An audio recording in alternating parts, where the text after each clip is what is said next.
of the federal government's annual investment in basic research is conducted at U.S. colleges and universities, not including the research that's done by the National Institute of Health and the extraordinarily important work that they do in fighting cancer and other dread diseases. In many fields, the National Science Foundation is the primary source of federal academic support. May 2017, this past month, marked the National Science Foundation's 67th anniversary, an extraordinarily important milestone. We are looking forward to more successful discoveries in the future when it comes to understanding the fundamental building blocks of the universe, and the universe all around us.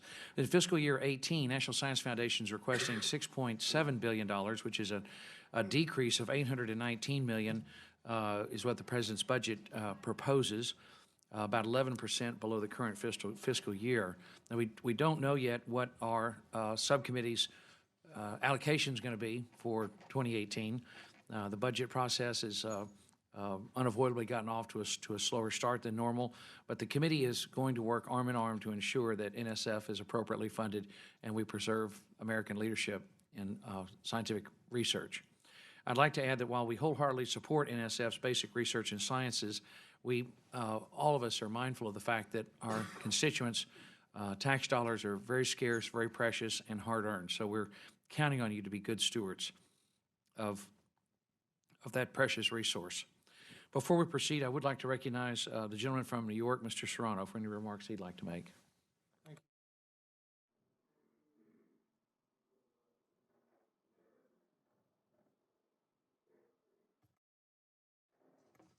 It's good to have you with us today. And as the Chairman said, you have a distinguished career and much more to come. The National Science Foundation is vital in promoting basic research and education in science and engineering. In doing so, it is a major source of federal support for U.S. university research in the STEM fields. NSF's investments in STEM education also help train the next generation of scientists and engineers. As you know, Dr. Cordova, I am a strong supporter of NSF and believe that its programs help our nation be the world leader in major discoveries, innovations, and scientific breakthroughs. The President's budget blueprint for fiscal year 2018 requests $6.65 billion for NSF, which is an $822 million or 11% decrease from 2017. It is the first time in 67-year history of this agency that a president has proposed a budget below the previous fiscal year. The result is deeply troubling. Within the total, the president's budget also proposes $5.36 billion for the research and related activities account, which is a cut of $672 million or 10.6%. This level of funding endangers the core missions at NSF. For example, if the requested amount is enacted into law, the number of competitive awards for FY 2018 would go down from 11,900 awards per year to 10,800, a reduction of more than 1,000 awards. In a given year, NSF grants awards to over 1,800 colleges, universities, and other public and private institutions in 50 states, the District of Columbia, and Puerto Rico. Cutting funding for NSF will leave many schools without much needed education and research funding. I strongly oppose this proposed budget cut. Another area cut by the President's request is the Educational and Human Resources account, which is requested at $760.6 million. This represents a cut of $123.5 million or 14%.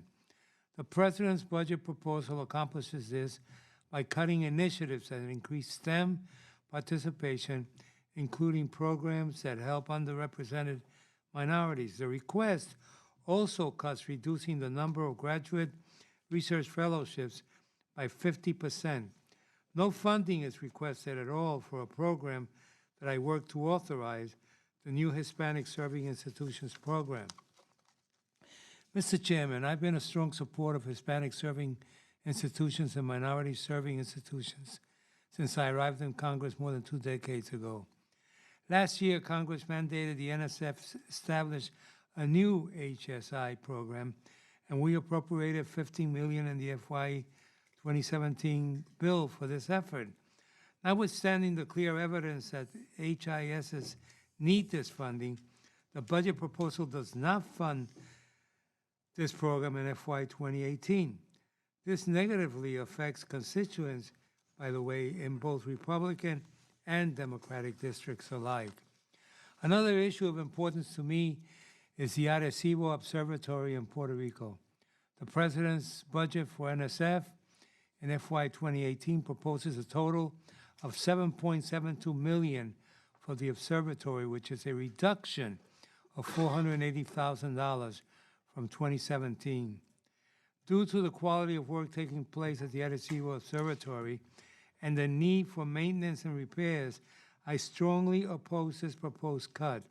I know the NSF is currently debating the future of the observatory, but I believe that federal government must maintain an adequate level of involvement and support for Arecibo. Overall, the NSF's budget request for this year is an extreme example of the problems with the President's proposal to increase defense spending by $54 billion at the expense of domestic priorities. There is little justification for cutting vital agencies like NSF simply to fund a Defense Department already receiving more than $500 billion each year. The discoveries attained by investing in NSF help our economy grow, sustain our economic competitiveness, and enable us to remain the world leader in innovation. I would note that countries like China are not cutting back on their involvement and investment in the sciences. And unless we shore up the NSF's ability to invest in research, our global leadership in a large number of scientific fields will be threatened. That is a serious national security threat.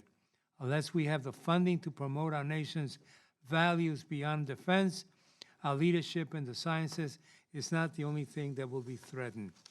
Thank you once again, Dr. Cordova, for being with us. And let me just tell you something. You're before a committee that's unique in one way. When it comes to this agency, the chairman and the ranking member agree totally. It's a great agency, and it's one that should be funded properly. He's got his limitations with the budget. I have my bully pulpit. I'm not chairman right now. I was, and then I had the problems with the budget. But rest assured that we have an interest that is not seen on many other committees where we agree on one agency as much as we agree on this one. Thank you. Thank you, Mr. Chairman. You bet. Mr. Serrano's exactly right. We are arm in arm. This whole subcommittee is arm in arm when it comes to our support for fundamental research, the spectacular work done by the National Science Foundation and NASA. We are, all of us, committed to preserving American leadership in fundamental research and in space exploration. And I also want to express my agreement with Mr. Serrano when it comes to Arecibo.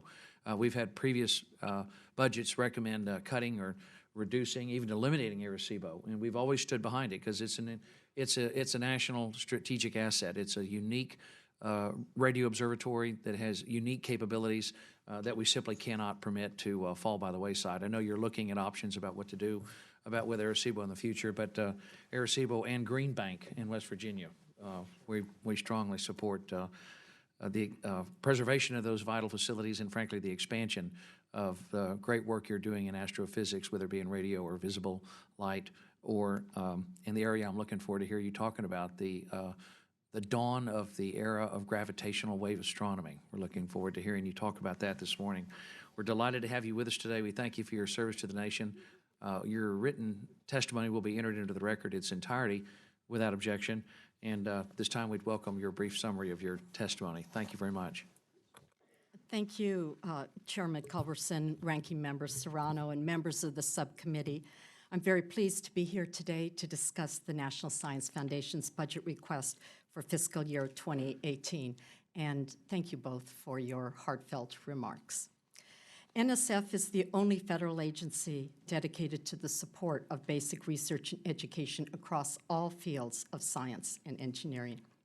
We support research that enhances our nation's security, drives the U.S. economy, and advances our knowledge to sustain America's technological leadership.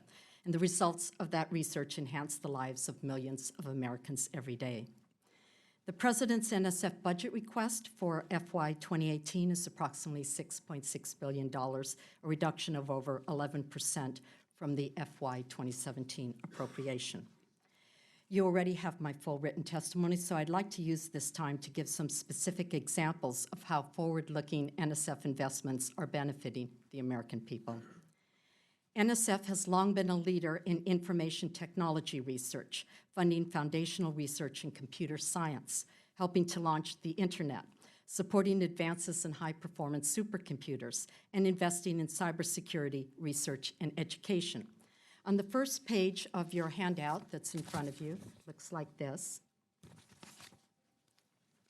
You'll see Dr. Raj Kumar of Carnegie Mellon University loading software into an NSF-funded self-driving automobile. This research builds on decades of NSF-funded research in precision sensors, computer vision, real-time data analytics, and artificial intelligence, or AI.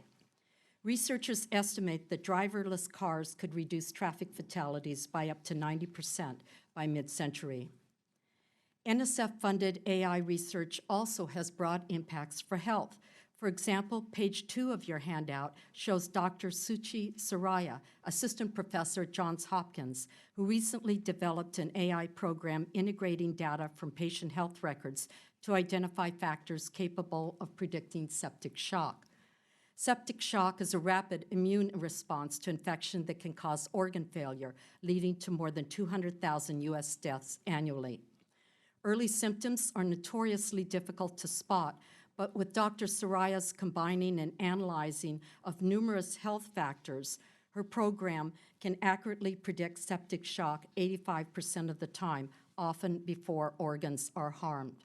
Imagine the impact this NSF-funded tool will have on people's lives.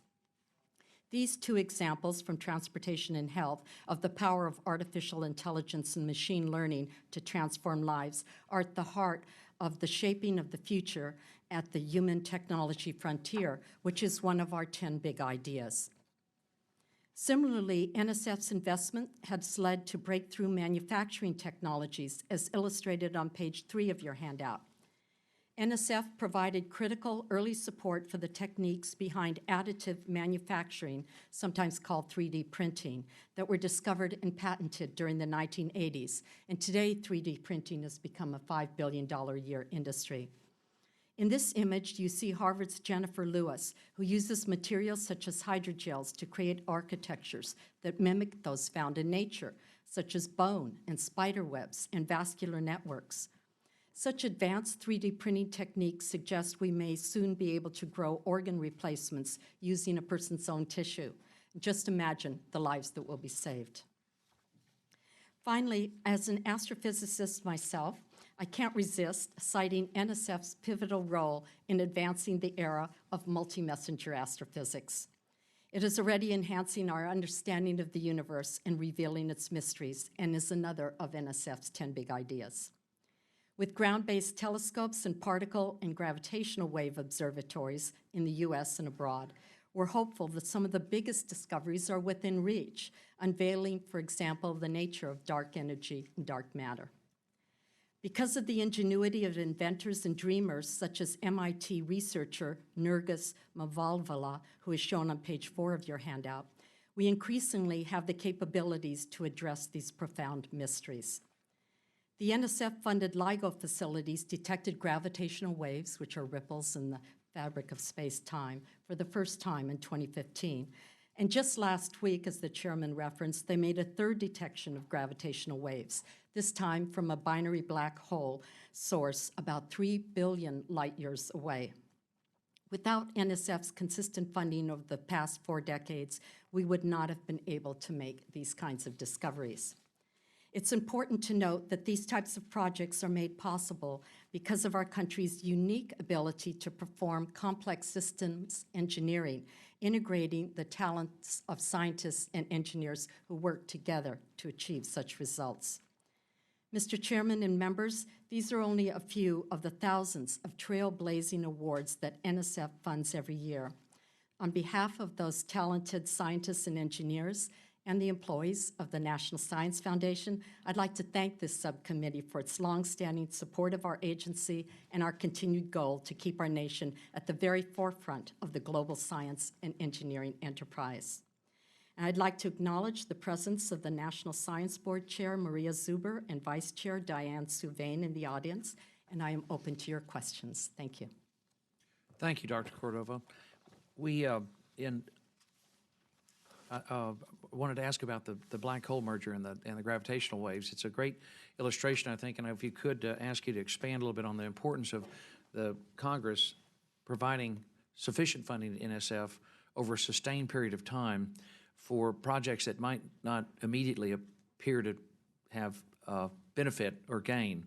The LIGO detection, if you could talk to us about the length of time that the investment was made and what the hope was. And of course, just this last year was, in fact, on Christmas Day, the first of 2015 was the first detection of a gravitational wave. And the discovery that was just announced last week was the third detection. That discovery took place. How long was the Congress's investment in the Laser Interferometer Gravitational Wave Observatory, and what sum of money was involved, and what significance does that hold for the future, this discovery? Well, thank you, Mr. Chairman. The NSF has been investing in gravitational wave observing its potential for 4 decades. Since the early 90s, we've been funding this particular experiment, and more recently an advanced version of it.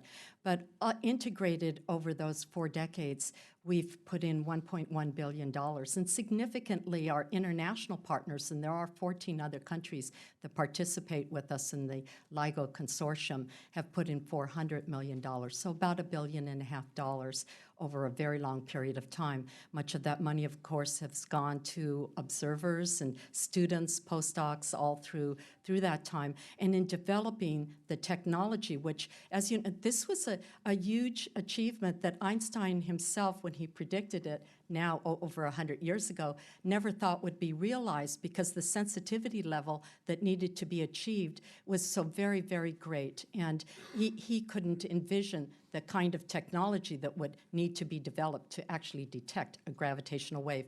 But the scientists and engineers working together did achieve that. It was a slow progression over a couple of decades to finally get the LIGO facilities to be at right sensitivity to detect just in time a huge event that happened 1.5 billion years ago, and then was detected during the first actually engineering run of the LIGO Observatory in September of 2015. And then now to detect on January 4th, the third detection that happened 3 billion years ago. So we're ready now to observe events that happened billions of years ago. And the other thing, Mr. Chairman and members, that is so very important about this result, it's not only about achieving an amazing goal and over a long period of time, which only the federal government can invest in. It's not only about building the kinds of technologies that will have huge spin-offs, because these are if you could look inside the LIGO tubes, the 4-kilometer-long tubes, and see the sophistication of the instrumentation and all that's entailed over decades to build that, and appreciate how impactful those can be in other regimes. But it's also about when we actually identified what those sources of gravitational waves were, they turned out to be something that was totally unexpected. And that's the whole business of opening up a new window on the universe, is that you might just see something that you never realized was there before. And in this case, with all 3 LIGO detections, they are due to binary black holes, which are large in mass, on the order of 20 to 30 solar masses, each component of the black hole, because because they are orbiting each other, they're losing angular momentum, and eventually they infall into each other and form a single black hole. And when they do that, they lose a lot of energy. In the most recent case, 2 solar masses worth. In the first case, 3 solar masses worth. And that is a tremendous amount of energy we can't even envision, more than the whole universe is putting out at is integrated in one instant of time, just a fraction of a second. And so finding a whole new population of astrophysical phenomena and then thinking about what that could mean for the evolution of the universe is also another tremendous aspect of these discoveries. The first astronomers were using visible light, obviously their eyes, and then telescopes, Right. unaware of any electromagnetic radiation outside the visible spectrum. Then we moved into the era, of course, of radio, infrared astronomy, ultraviolet astronomy, X-ray astronomy.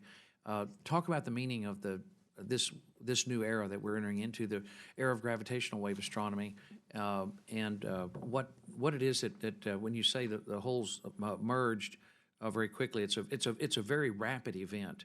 Yes. The merger of these holes. This is a long one. And this is a shorter one. And now for the increased pitch. That's the first one. That's the sound of the universe. Yes. That's great. So you have your chirps on your cell Extraordinary. phone. Yes. Are you Talk going to to us make about those your this. ringtones? Yeah. Yeah. So Talk right. about the So significance we're hearing. We're we are seeing a very narrow band of listening to the universe now, which is just great. As you pointed out, Chairman, we first were investigating the universe through electromagnetic means, all the way from the radio to the X-ray and gamma ray parts of the electromagnetic spectrum. And then we built particle detectors, like the great detector that NSF is involved in at CERN, and the neutrino detectors. We have one called IceCube at the South Pole, so we can also look at the universe and the high energy particles that come from exotic sources. And now we've opened up a third window, the gravitational window. And as I said, we're observing new phenomenon. And yes, you're absolutely correct that just as the electromagnetic spectrum has a very large, embraces a lot of frequencies or wavelengths, so does the gravitational spectrum. And with the particular configuration of the observatories that we have on Earth and their size, we can only observe a narrow portion of that spectrum. So who knows what could be observed, what kinds of phenomenon if we could build larger detectors, and those are certainly under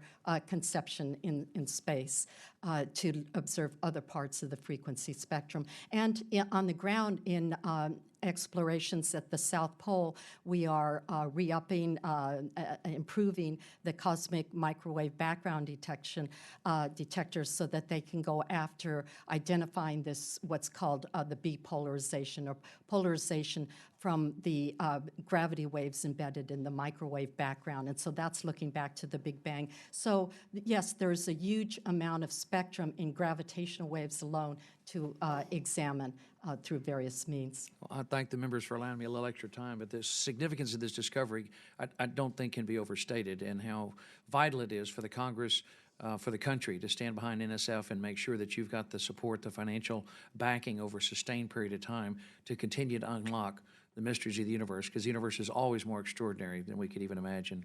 Thank you very much. Mr. Serrano. Thank you, Mr. Chairman. Fascinating.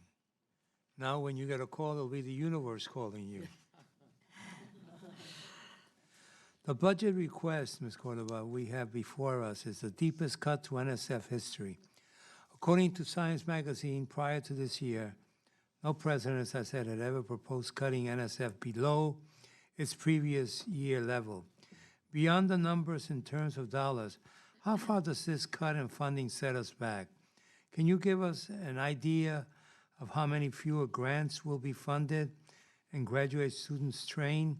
Do we endanger our global leadership in the sciences at this level? The reduced funding, Congressman Serrano, will of course have an effect because fewer researchers, including students, will receive grants. We estimate that we, with this budget, would have the wherewithal to fund approximately 8,000 grants, whereas in our current 17 budget, we can fund 11, 12% more than that. And the public also will have less benefit from the federal investment in science. That said, the current budget still has considerable resources, and we'll do our best to select excellent science to fund using input from the National Academy of Sciences, among others, and relying on the efficacy of our merit review process. We're used to making difficult choices. Even in the current year, we're leaving up to $4 billion worth of excellently funded proposals on the cutting room floor that we simply don't have the funding to make. And the FY18 budget makes our choices harder. We'd see a lower funding rate with perhaps $5 billion of excellent proposals unfunded. Mm-hmm. Let me ask you a question that is on the mind of some people as we look at the 2017 budget. Budget you have proposed for NSF is frankly quite bleak. I, along with several of my colleagues here on the subcommittee, I imagine, are interested in making sure that we don't see a cut like this to your budget. After all, it is the Congress who has the final say in funding matters. With that in mind, I am concerned that the NSF may be taking steps to begin reductions now that have been proposed in FY 2018, but not enacted. Can you assure me that fiscal year 2017 funding, which we just completed recently, will not be held back in anticipation of a cut that may or may not come in the future? I can assure you that we are not holding back. Our FY17 budget was a robust budget for fundamental science, and we are not anticipating what the 18 budget looks like. We very much understand that Congress is in the driver's seat on the FY18 budget. So we should have no fears that 17 will be used to cover for 18 at this point. I can assure you that we're not using 17 to cover for 18, and we're letting Congress make the decisions about the 18 budget, of course. Right. Let me ask you something about the grants. You spoke about the reduction that this budget would reduce or would bring about. Are we seeing an increase in requests for grants, or is it leveled off?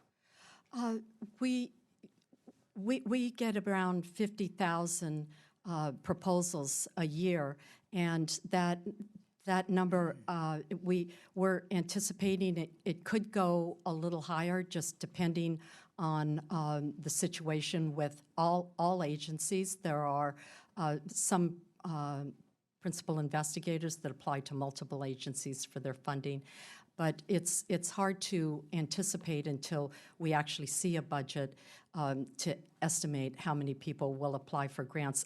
I do know that from going around to universities, I was just at a university yesterday talking with a lot of their faculty, that the funding climate can actually discourage people from applying for grants. So we don't really understand the full consequences of whether we'll get more grants or fewer grants right now, but 50,000 is a lot of grants to manage, and we do that well, I think. All right. Mr. Chairman, I'm at 3, so thank you. Okay. Thank you, Mr. Serrano. Mr. Jenkins. Thank you, Mr. Chairman. Director Cordova, wonderful to see you. Thank you for our good working relationship over these last couple of years, and enjoyed our phone conversation yesterday. So glad you made it back safely. Mr. Chairman, thank you so much for this opportunity. And Director, obviously you and I've had multiple discussions about an asset in my district, Green Bank Observatory, a world-class radio observatory, and you've mentioned, and the chairman's mentioned, radio astronomy several times. So thank you for your commitment to that. And over these number of years, it has received steadfast support from NSF, literally for decades, and I appreciate that very much. Because I do believe it's a key resource for radio astronomy and does contribute significant groundbreaking exploration. And in your testimony, you mentioned the important aspects of NSF, such as maintaining global leadership in science and in investing in STEM fields. And I firmly believe that, and I think we all would agree, that Green Bank does both. It gives students hands-on experience in STEM at literally every level. And two of the most compelling stories that I've heard over the last couple of years serving in Congress representing this wonderful asset is some of the work that Green Bank's education programs have been doing from students literally from around the world who do pursue STEM careers. What I would like to ask is, while I see the budget, as we have talked about, does maintain and support the GBO, Green Bank Observatory, at level funding for next year, it has been suggested that potentially in the future years, NSF plans may be to divest. Can you share with me kind of what the steps of NSF is at this point vis-a-vis this next year and the potential for divestment moving forward, which concerns me greatly? Green Bank is one of the observatories that the National Academy of Sciences, at the beginning of this decade in its decadal report, suggested that in order to do new things, that in what was at the time looking at a flat budget scenario, that we would have to consider divesting ourselves of some assets. And so a couple of years later, namely in 2012, a portfolio review committee gathered of astronomers nationwide and recommended that NSF divest itself of the Green Bank telescope, among others. And so since that time, and that's been reaffirmed in a mid-decadal review as well, that's not saying that it's not doing wonderful science. It's only in order to do new things in a constrained budget that we have to let go of some of the things we've been doing for a longer time. So right now we have undergoing an environmental impact study, and that on all the potential divestments, and that the results from the Green Bank environmental impact study that will present the National Science Foundation with options for divestment those results should be in by the beginning of the next calendar year, early 2018. We do expect a draft report of the environmental impact study in late August or early September, and there will be a 45-day comment period for that. As you also pointed out, in FY18, our budget is approximately the same, even a little bit more than our FY 2017 estimated budget, and that assumes that the ongoing partnerships continue, like the partnership with the Breakthrough Prize Foundation.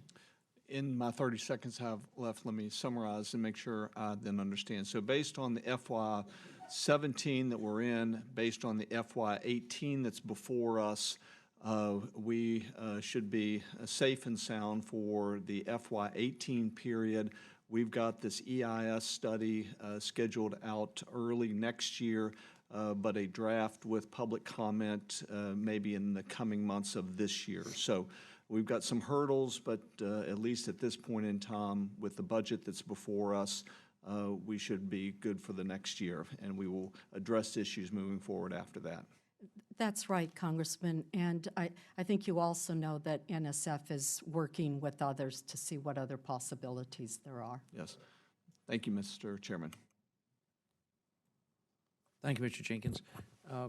Recognize Mr. Kilmer. Thank you, Mr. Chairman, and thanks for being with us. You know, you touched on in your opening remarks on the work NSF does around cybersecurity, and your organization has helped advance our cybersecurity efforts and has provided awards to outstanding schools like Tacoma Community College in my district that train the next generation of cybersecurity workforce and actually conduct research in this space. I'm concerned about the level of budget cut and what that would mean in terms of NSF's role in this regard and our cybersecurity as a nation writ large. To what degree has the administration reviewed the additional risk to local and state and our federal government, not to mention private industry, if we invest substantially less in cybersecurity?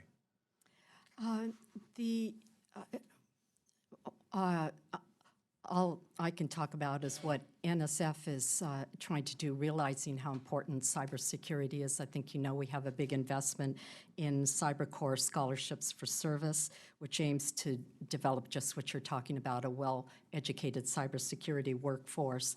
And we also have a number of other programs like our Advanced Technical Education Program for community colleges to develop the technical workforce. I think absolutely we understand at the agency that cybersecurity is one of our biggest challenges going forward. There's enormous interest on the part of universities to provide curricula. I was, as I said, at a university yesterday, which has developed, and many others, a curricula for involving their students in learning more about computer science so they can produce the cybersecurity workforce for the future. Our Social and Behavioral Sciences Directorate is very, very involved with our Computer and Information Science Directorate in encouraging interdisciplinary collaborations of researchers to understand the behavioral practices that are also involved in conjunction with computer practices to provide for a cybersecure world. Do you think that that progress is going to be eroded based on the cuts that the NSF faces? Well, as I said, the reduced funding does present challenges, and we've had to make a number of tough choices in our budget, and there will be impacts from reduced funding, yes. Let me switch gears and ask about geoscience. Some folks may have read the article about the really big one that could hit on the Cascadia subduction zone and the impacts that that would have on the west coast of the United States. We know a lot about the Cascadia subduction zone, but there's a bunch that we don't know, and that's why the NSF funding grants, like the M9 grant awarded the University of Washington 4 years ago, is so vital. We've heard arguments made that geoscience and earth science research could be funded by other agencies like NOAA. Unfortunately, within NOAA, the office that's responsible for the bulk of that extramural research is also slated for a cut of more than 30%. NASA Earth Science is slated for a cut as well. So my question to you is this: if NSF is cutting back on geosciences and NOAA and NASA are cutting back on research in related fields, who's going to do this? We are, as you said, one of the major agencies that's involved in the geosciences, and our work that we do often in conjunction with those other agencies is extremely important. And I think your question is probably a rhetorical question. Actually, it isn't. I actually am curious who's going to do the work. I mean, if the funding is being cut by everyone who's doing this work, where's it going to happen? There will be less wherewithal in order to do that important work. We will continue to do the best we can with the budget that we have and subjected to the best merit review processes. And we think that that work is very, very important. I do too. I yield back. Thank you. Mr. Kilmer served in the state Senate, I believe, in Washington State. They're very familiar. You're very familiar with the coastline there, the geology of the area. And it's my memory there was a tremendous tsunami in the 1600s. They found evidence. What was the size of that tsunami, and what effect would that, what kind of an earthquake cause that tsunami, and what would the effect today, Mr. Kilmer, you had a similar earthquake and a tsunami of a similar size. I wish I had a science degree like Dr. Cordova, but I mean the potential, the article that came out last year, I think, was definitely not night reading, because it suggests that there would be massive devastation. The potential for an earthquake at the Cascadia subduction zone could trigger a very significant tsunami, and that's why I think this research is so important. Yeah, I would certainly agree. Thank you. Thank you very much. Thanks. Mr. Palazzo. Well, thank you, Mr. Chairman, and thank you, Director Cordova, for being here today. I echo the comments from my colleagues on the important work the National Science Foundation is doing across the board. Earlier this year, I co-sponsored the Inspire Women Act, which was a bill that directs NASA to encourage women to study science, technology, engineering, and mathematics, and to pursue STEM careers, especially aerospace. That bill passed the House alongside the Promoting Women in Entrepreneurship Act, which authorizes NSF to support STEM entrepreneurial programs aimed at women. As you know, these two bills were among the very first signed into law by President Trump. I have long been a supporter of STEM programs, especially those geared towards women, not only because I had the privilege of serving as the chairman for the Space Subcommittee for 5 years, but also because I have a teenage daughter at home that I hope pursues STEM field as well as career one day. Your budget proposes calls for providing opportunities and support for those pursuing STEM programs, and it aims to produce measurable, sustainable progress geared towards diversity and inclusion. What is your plan on providing these opportunities, especially as it relates to the Inspire Act and Promoting Women in Entrepreneurship Act, and how do you plan on measuring diversity in STEM programs? The National Science Foundation is very committed to broadening the participation of women and minorities in STEM. And we have had a lot of programs over time in order to further those goals.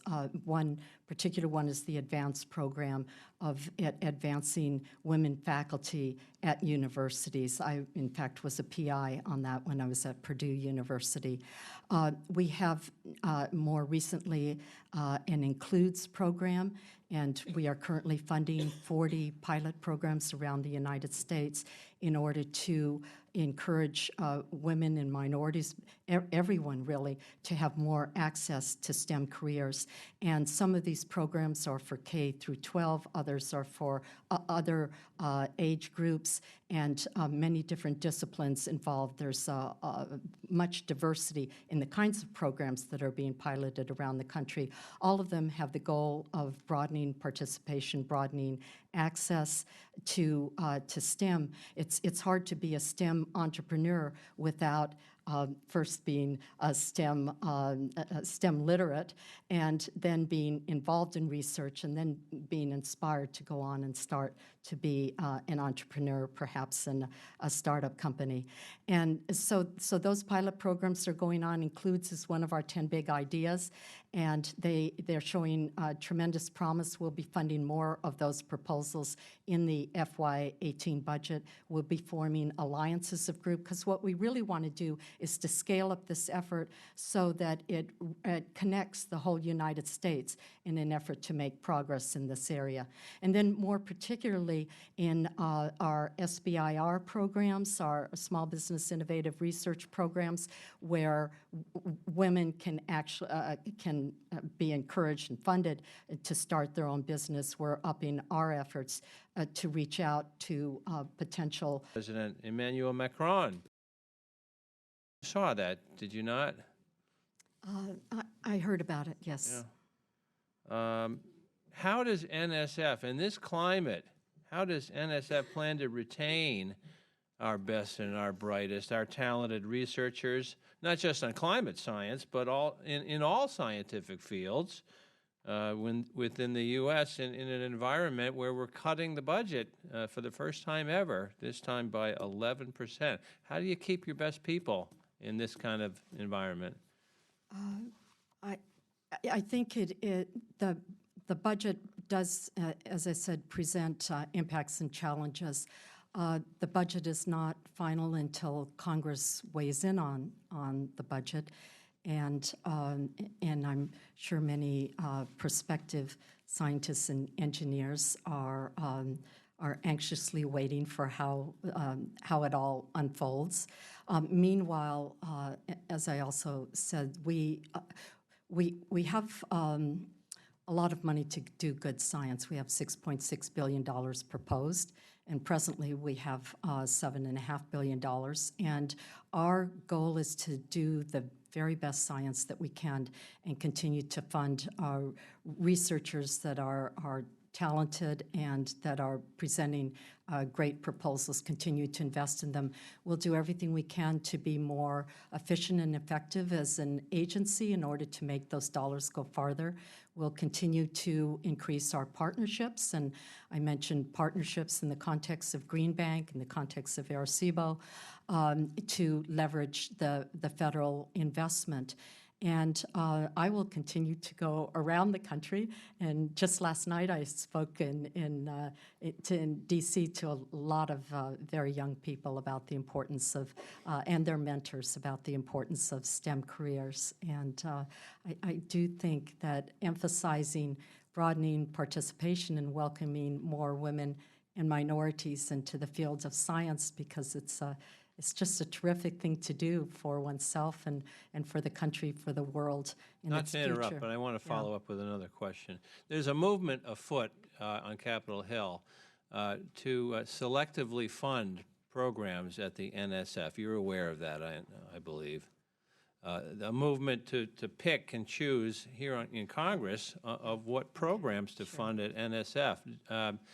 Which I believe would unnecessarily and detrimentally inject politics into questions of what science projects should be funded. How do you feel about that? I feel the same way, that the science community is best equipped to set the priorities for science and engineering. We rely on the advice of the National Academy of Sciences and its reports and our advisory groups. And we work with Congress and the administration, of course, to integrate all those priorities to come up with the very best strategic plan for investment. But I have often said that as the world is changing and evolving, the grand challenges require more disciplines, not fewer, to aggregate around those challenges and to give their best input in solving them. And we found the most effective solutions come from interdisciplinary groups that converge on an important question. We never know where the next discovery is going to come from or who's going to make it. And so it just behooves us to continue to fund, as has been our mandate for these 67 years, all of science and engineering. Thank you, Director Cordova, and I yield back, Mr. Chairman. Thank you, Mr. Cartwright. I'm pleased to recognize the gentlewoman from New York, Ms. Ming. Thank you, Mr. Chairman, and thank you, Director Cordova, for all your wonderful work. America's economy can't deliver on its full potential and can't continue to be great if we don't have STEM workers to fill open STEM jobs. Neglecting to invest in new generations of scientists will only further this problem. Research shows that STEM fields face persistent and dramatic worker shortages in this country. And for example, on the STEM unemployment rate category, a study shows from the year 2010 to 2016, unemployment rate within the STEM fields went down from 5.9% to 2.7%. So I believe, as I think many of my colleagues do, that at a time when we should be developing STEM expertise and encouraging the pursuit of these advanced degrees, we're cutting funding. And by doing this, we will be cutting back on entire generations of scientists, because those in these fields will be more prone to leave, and less students may want to enter into these fields, and we'll have less support if these cuts go through. So how does the NSF plan to deal with consequences of these cuts and the decreasing numbers of people going into these fields in the first place? I hope that there's not decreasing numbers of people going into these amazing fields because the country really needs them to remain a global leader.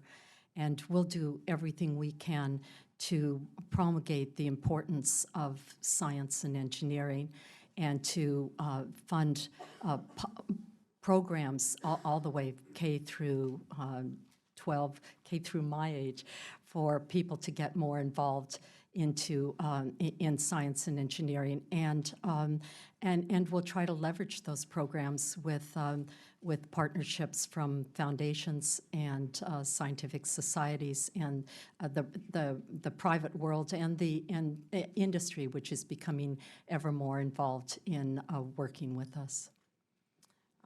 Colleges and students in my district, which is one of the most diverse districts in our country, they are now receiving many NSF grant funds supporting STEM faculty training, teacher recruitment, development.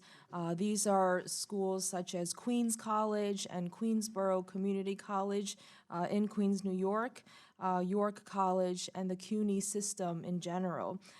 And they've been doing a lot of work in this area.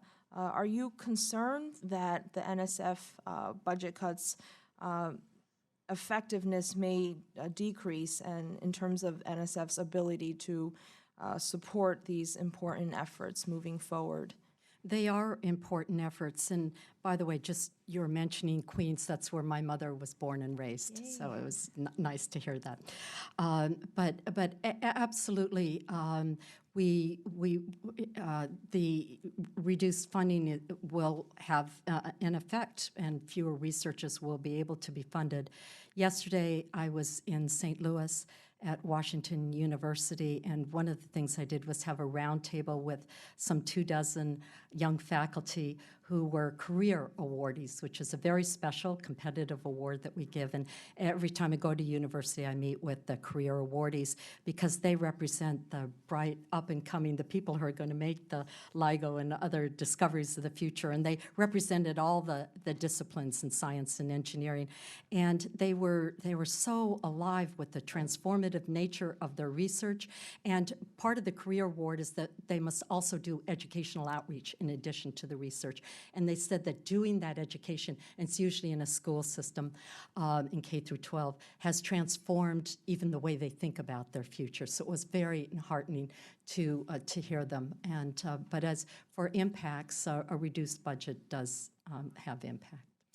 I, too, have been having conversations with both private stakeholders and nonprofit organizations who are very concerned about STEM education and want to ensure that they're doing their part to bolster these efforts. So if we could ever have a larger or further discussion on how to collaborate in light of these potential cuts, I would love to continue this conversation. Thank you. I yield back. Thank you. Thank you very much. All the members of the subcommittee have expressed our strong support for the National Science Foundation and your mission on the importance of continuing the nation's investment in fundamental research. But I wanted to be sure to add, because we have an opportunity through our hearing today, Dr. Cordova, to talk to the scientific community at large. I know that the journal Science is here. I see Jeff Mervis. I assume some of their major publications from around the country are here, and the scientific community, I hope, will join, and my colleagues will join with me and certainly on our side of the aisle to focus the attention of the country on the urgency of bringing down the national deficit, of bringing down the national debt, because that's the fundamental problem that's devouring all of these precious resources that our constituents work so hard to earn, that the 70 cents out of every federal dollar goes out the door immediately as soon as it comes in for Social Security, Medicare, Medicaid, veterans benefits, under the Obamacare program, as Affordable Care Act, principal on the debt and interest on the debt. 70 cents goes right out the door. And the Appropriations Committee is responsible for that remaining 30 cents. And 15 of the 30 cents goes right out the door to help our men and women in the military ensure that they can fight and win, ideally 2 battle fronts on 2 sides of the world. But because of underfunding in previous years for the military. 70% of the Marine Corps aircraft cannot fly because of lack of spare parts. Half of our Navy's airplanes cannot fly because of a lack of spare parts. It's an unacceptable situation. Our military urgently needs a shot in the arm to bring them back up to the level of readiness and preparedness that we expect the United States military to have to ensure that those young men and women come home safely. So we, all of us, I think, have an obligation in educating our constituents, working with our colleagues to ensure there's enough money for the National Science Foundation, for NASA, for the other critical work in law enforcement, all the important work that the federal government does. We've got to address the bigger problem of the money flying out the door to to programs that are on automatic pilot and devouring our annual federal spending to such an extent that this subcommittee, the Appropriations Committee, is going to be reduced to a smaller and smaller percentage of each one of those federal dollars, and we just simply cannot pass this massive debt on to our kids. So, Donald Trump was elected because the country wanted to see these problems dealt with. They wanted to see the debt resolved, the deficit resolved, spending brought under control, the military restored. They wanted problems solved, and we've got a CEO in the White House who's dealing with these urgent problems, who's laid out a budget proposal that we may not agree with all parts of it, but fundamentally, we have to recognize that our military needs help. We've got to get spending under control in order to make sure that National Science Foundation has got the help they need, and I encourage the scientific community to do all they can to speak to their members of Congress, their members of the Senate, to focus on the bigger problem. Let's balance the federal budget, save the looming bankruptcy of Medicare and Social Security, and that will free up a vast amount of money and allow us to get the deficit under control and get back to balance and ultimately pay down that debt so we're not leaving that to our kids, so that we've got the money to invest in critical work that expanding the STEM grants, for example, they're so important, making sure that the tsunami detection network is safe and sound, that you've got the funding that you need to invest in really important work like the Daniel K. Inouye solar telescope, which has a $20 million line in the budget to continue building this, the world's most powerful solar telescope. And it is the total cost, I understand, for the Daniel Inouye solar telescope is about $345 million. Could you talk to us about the current status of the program? Is everything proceeding as planned? And when it comes online in 2020, how will NOAA be able to access the data to fulfill its space weather prediction responsibilities? Sure. May I make just a comment related to your remark about the military? Of course, a lot of what the military can use today traces its root back to science and technology investments.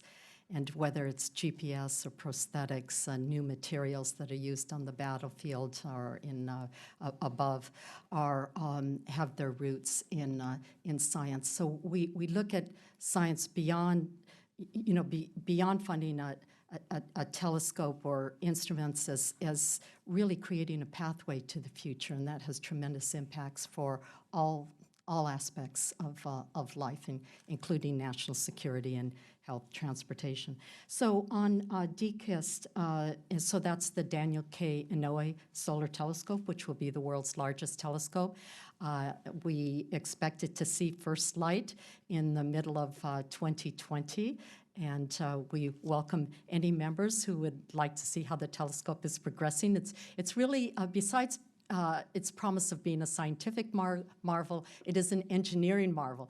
And I took members of the National Science Board, two of whom are in this audience today, there several months ago, and you were just in awe. It's like building a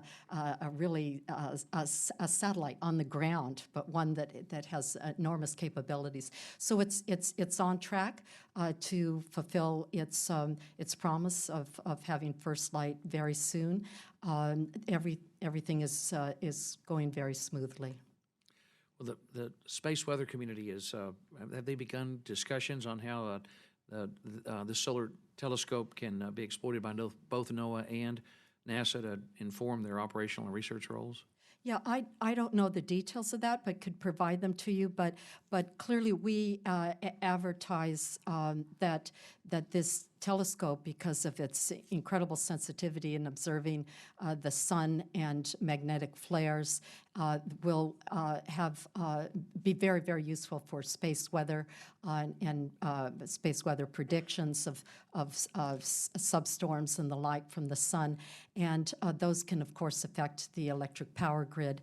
And so I'm quite sure that those discussions with other agencies have already taken place, because the world is really looking to us to have this extraordinary capability to do this. I'm sure the telescope will also help us, for example, understand things like during the it was the Maurer minimum. There was a little ice age during the Middle Ages. It got very, very, very cold as a result of decreased solar activity. This will help us understand to what extent the cycles of the sun are an effect they're having on Earth's climate. Absolutely, and understand more precisely the physics of the sun, and then how that translates into impacts on Earth. Thank you. Mr. Serrano. Understand, Mr. Chairman, that this telescope eventually will be able to look at a state and determine how many people are going to vote Democrat and how many will vote Republican. Our telescopes It's called look the up. anti-pundit telescope. I couldn't help myself. Speaking of telescopes, back to the Arecibo Conservatory and Observatory in Puerto Rico, which is very important to me and obviously to the chairman also. We know about the reduction. How much have we spent throughout the years to operate? How much did it cost to construct? And what is the research benefits of the facility? Well, let me look up my notes here on the costs.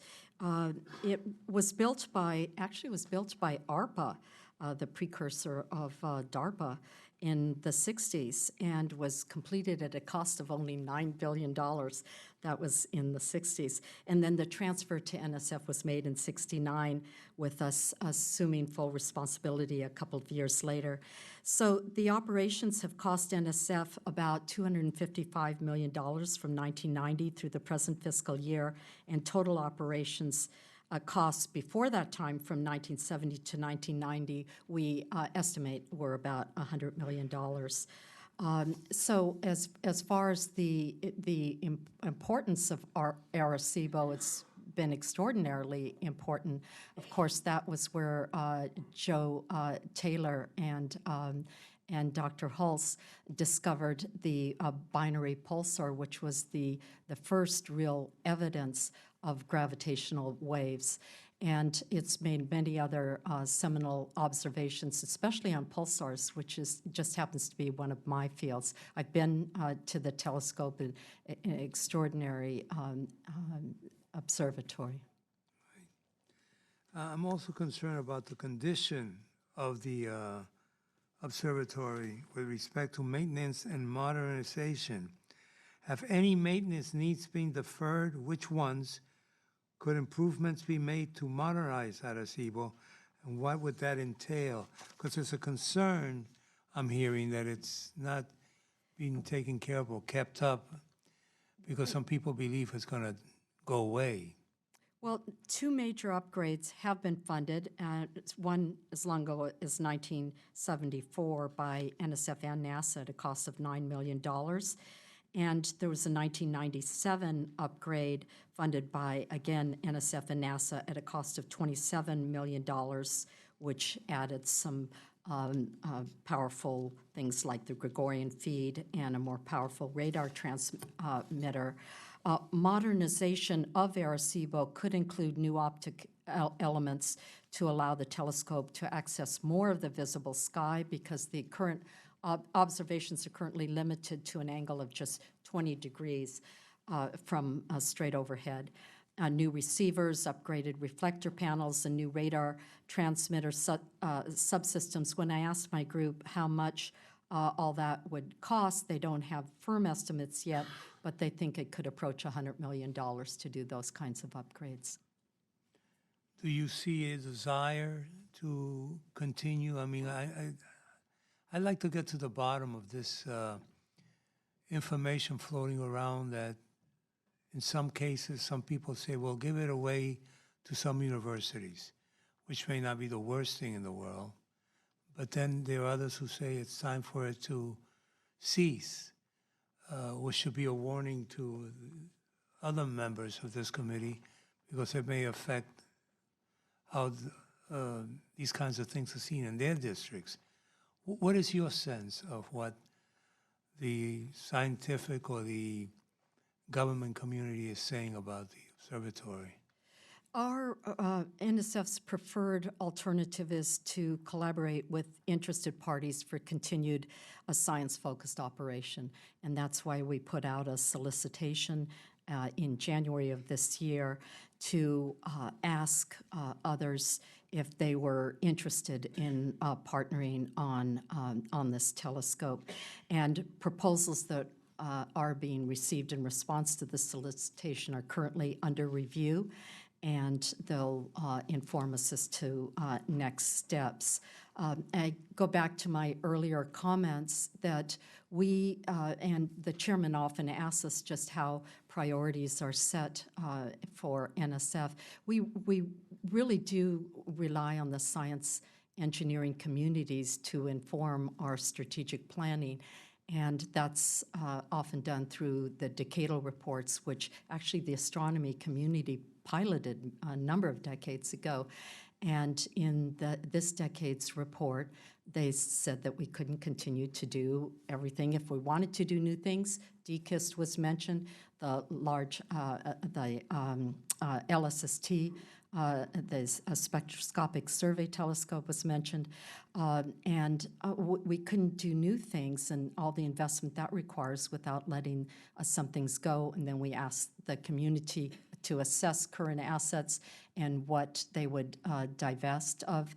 And so Arecibo and Green Bank Telescope are on that list, not because they're not excellent telescopes. They do great research in particular areas, but there are other telescopes that could have improved resolution over a large, what we call phase space in all areas of observing that can provide just simply more capability. And we are in a constrained budget, so that's where we are with Arecibo.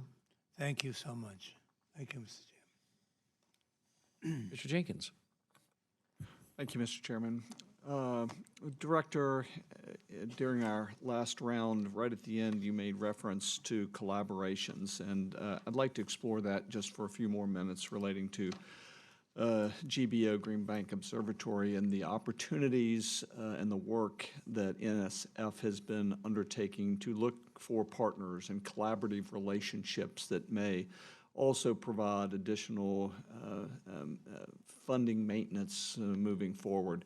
Can you share with me kind of what work your office and the NSF in general has been doing to look for collaborative relationship opportunities, partners with GBO?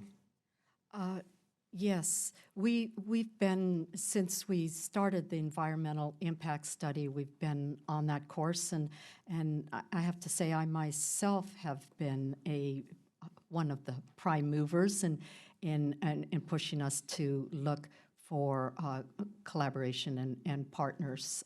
And one potential partnership has turned up recently for Green Bank with the national security community. And so we are engaged. I don't want to say too much about it because it's very new within the last couple of few weeks.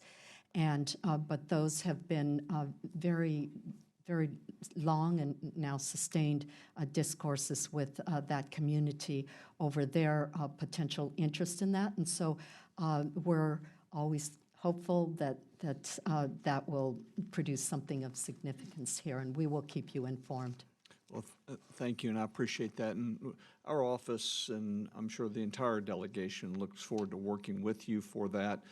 We think there are touch points with not only those interests, but others, NASA, and there's just unique opportunities and capacities. And what I think we're trying to do is obviously not only continue to work with the relevance and fulfilling those core NSF missions and functions that you've outlined of your direction, but also with other federal entities and agencies and programs. So we look forward to working with you. Thank you for your personal interest as you described engagement in this. Very helpful. One of the areas we are very supportive of the EPSCoR funding. I actually, back in the 90s, served on the EPSCoR state board in capacity. So this activity is very important. One of the things I do notice from NSF funding is that about 88% of your funding goes to about 25 states. So I just really would encourage some careful consideration about the breadth and the scope and the talents and capabilities of the other 25 states that are now enjoying only about 12% of the NSF funding, and making sure, candidly, like I do, is fight for our fair share and the unique talents and capabilities. So I just hope that I put a place marker out there of concern that I have about the disparity in the funding allocation. I understand this isn't going to be a pot that's divided in 50 equal ways, but I do believe 25 states getting 88% of the funding warrants careful evaluation of those 25 states that receive 12%. I hear you, Congressman Jenkins, and clearly the agency feels similarly, and that's why we really value the EPSCoR program, and we put a great deal. It's had wonderful leadership under Denise Barnes, and I think all of us were at. I spoke at that event, and you introduced me a couple of years ago. It's just a great and transformative program, and I love going to the EPSCoR states. Went recently to Rhode Island with Senator Reid and just saw the amazing work that they're doing. So I'm very appreciative of your remarks. Well, thank you. Thank you, Mr. Chairman. I yield back. Thank you, Mr. Jenkins. Mr. Gilmer. Thank you, Chairman. I know there's been a lot of talk by the current administration about a big infrastructure initiative. I know also that research dollars from NSF don't just go to individual investigators. They support facility investments, including in my neck of the woods at the University of Puget Sound, an NSF Major Research Instrumentation Award for a mass spectrometer has made a real difference for faculty and staff and student research. I'm just curious, is the NSF involved in the administration's infrastructure initiative? And if not, how could the NSF perhaps be a partner to increase accessibility to science? NSF is very willing to work with the administration and Congress to pursue important investments like that. We know there are many findings from NSF-supported research that can improve infrastructure investments, and we have a lot of research on that going on, especially in our engineering directorates. We hope that investments in scientific infrastructure can be considered, and also in cyber infrastructure, as part of the administration's interest in bolstering infrastructure. And so we're very open to collaborations. We've had some talks with congressional members and their staff about how we're positioned to do increased investments in infrastructure. And you mentioned specifically the Major Research Instrumentation Program that is so important to our colleges and universities. And of course, then we have the Large Facilities Program, and we're trying to close the gap in funding with our mid-scale program, which the AICA, the new Act for Competitiveness and Innovation, asks us to do. So there's just a lot. Infrastructure has been part of what NSF has built its scaffold of amazing discoveries in science and engineering, and we hope that the entire nation realizes what an important investment that infrastructure is. I also want to ask you, you mentioned the Competitiveness Act. It's rare to get to talk to someone who is NASA's chief scientist. I was thinking as you came in about October 4th, 1957, Sputnik. And that was a moment in which the United States woke up to an existential threat. And as a consequence, the United States, Democrats and Republicans, embrace the notion that to respond to that existential threat required a substantial investment in science. And we talked about what could be an existential threat in my neck of the woods with the geoscience issues of potential earthquakes. But I want to talk about an economic threat. You know, a few years back, the National Academies worked on rising above the gathering storm, and then the gathering storm revisited partnership with, you know, a number of CEOs and folks in the scientific community.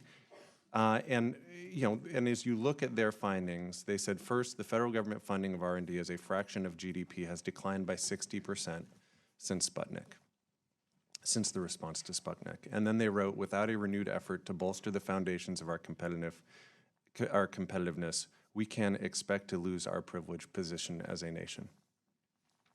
The former CEO of Intel, Paul Otellini, put it this way. He said, without a change in U.S. policy, the next big thing will not be invented here, jobs will not be created here, and wealth will not accrue here.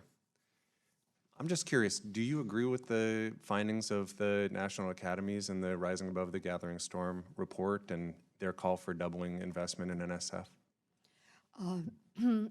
I agree with their findings. As the head of an executive branch agency, I won't comment on their call for doubling the budget of the National Science Foundation. I gave a little talk yesterday about, I think existential threat is even larger than a lot of people realize, because we have competition from other countries that is incredibly serious. Yeah. And that is something that, you know, can creep up on you slowly, and then all of a sudden you've lost another market, you've lost your premier position, and it's gone somewhere else. And frankly, I'm concerned about that. I'm concerned about the accelerating pace of investments in other countries. I'm concerned that we will lose our global leadership if we don't also invest in science and engineering. I share that concern. And I think I know it puts you in a tough position to have to speak to a budget that calls for a double-digit cut in the work you're doing. So I appreciate you being here. I yield back. Mr. Cartwright. Thank you, Mr. Chairman. And thank you for your candor on that last question, Director Cordova. Director Cordova, we are concerned on this side of the aisle about our ability to get our questions answered under the current administration.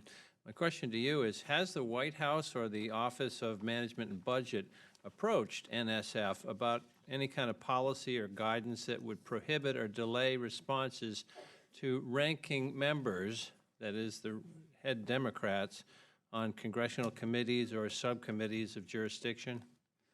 There's been no direction that would in any way interfere with the flow of information between NSF and Congress. We have ourselves at NSF internal processes for answering congressional inquiries that have been in place for years and that haven't changed. We track all incoming and outgoing congressional correspondence. I sign off on it myself. And we try to answer all inquiries as quickly as possible. There is no policy or guidance that would prohibit or delay the flow of information. Thank you. I'm glad to hear that. Now, we've been talking about climate change, and one of the things that I'm concerned about are adaptation and resiliency. As NSF's fiscal year 2018 budget states, the agency-wide Risk and Resilience Initiative, quote, aims to improve predictability and risk assessment and to increase preparedness for extreme natural and man-made events to reduce their impact on quality of life, society, and the economy, unquote.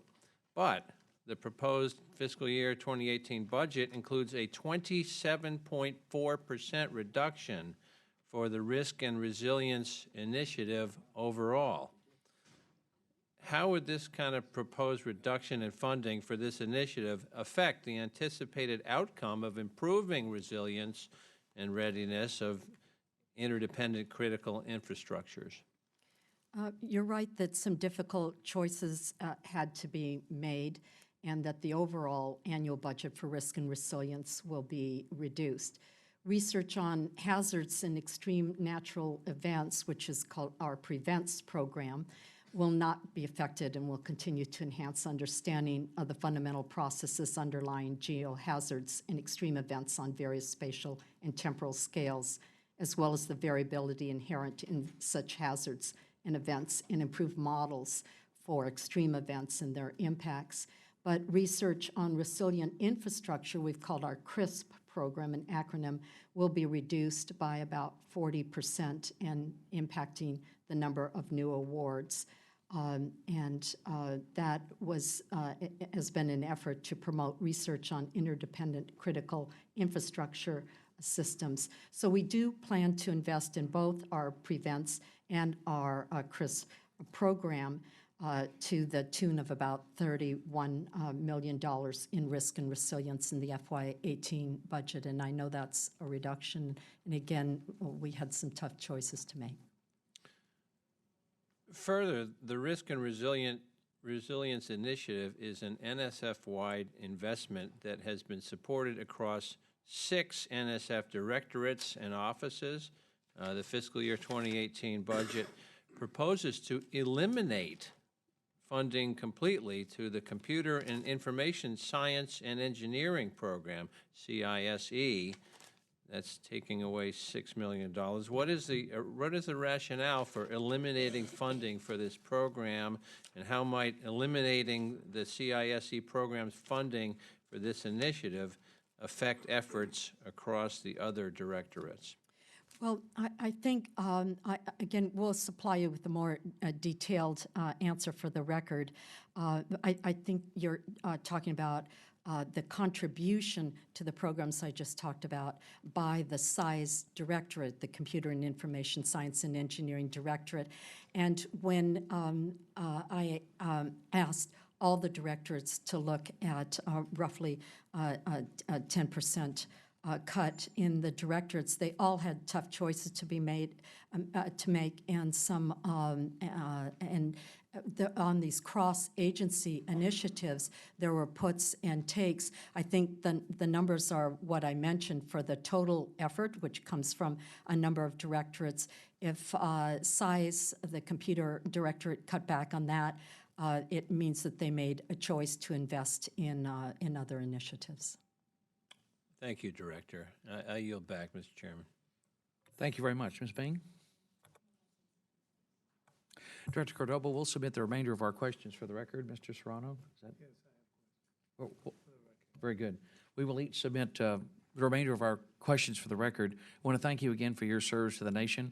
Thank you. And we will stay focused on doing our best to balance the budget as a whole so that we can have more resources for the vital work that the National Science Foundation, NASA, our law enforcement community, and the military all do for the United States. Thank you very much. Great, and and the thank you. hearing is adjourned. Thank you. Yeah.